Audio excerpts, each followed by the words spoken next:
Pages from our past bound together as a salute to the heroic lives they lived.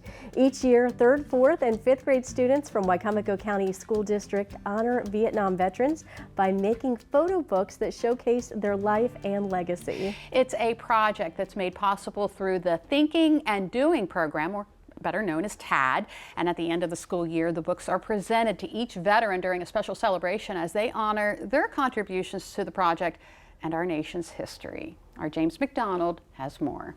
Preserving the memories of the men and women who bravely served our country. It sounds like a daunting task, but it's one that students at Wicomico County Schools are excited to take on each year. The tradition started more than a decade ago. We started in 2013, can't believe it, and we started with World War II veterans. We captured a lot of stories, preserving their history for future generations, and we knew we needed to move on to our Vietnam War veterans. Twofold. One, because we wanted to preserve their stories, but also because they were not appreciated when they returned home as some of our World War II veterans were. They weren't given that thanks, and so we wanted our students to be able to do that. Students are assigned to find the veterans who live in their community. And they look at us like, I don't know anybody.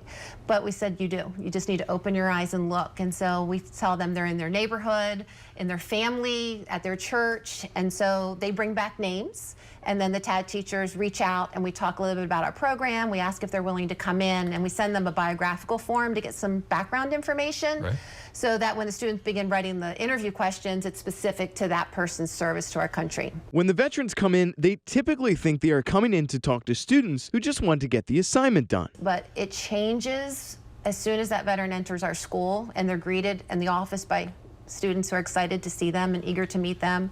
They walk down to our classroom together, and then when they open the doors, they're greeted by kids who are spontaneously hugging them and shaking their hands and taking them to a seat of distinction. And the interview starts out the way every interview does. They introduce themselves and they start asking those questions.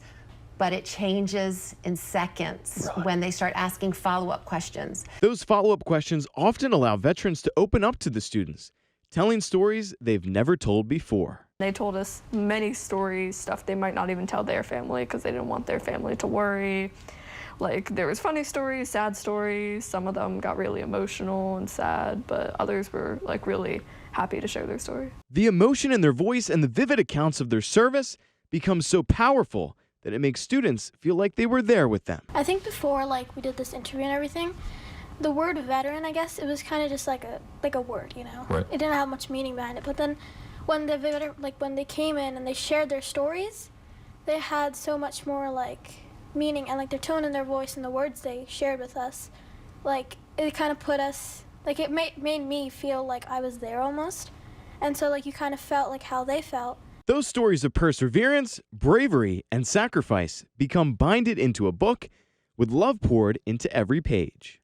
It's a piece of history that the students, teachers, veterans, and their families will forever cherish, allowing future generations to understand the lives of those who helped fight for our freedoms. The Vietnam veterans selected for the projects aren't required to have directly fought in combat. They could also include nurses, medics, engineers, and those who ensured soldiers had the necessary supplies during times of war. And I think it's such a wonderful project to connect young people with this part of history that happened long before they were born. Absolutely. It's so special, and so special for the veterans as well. Absolutely. To have that connection.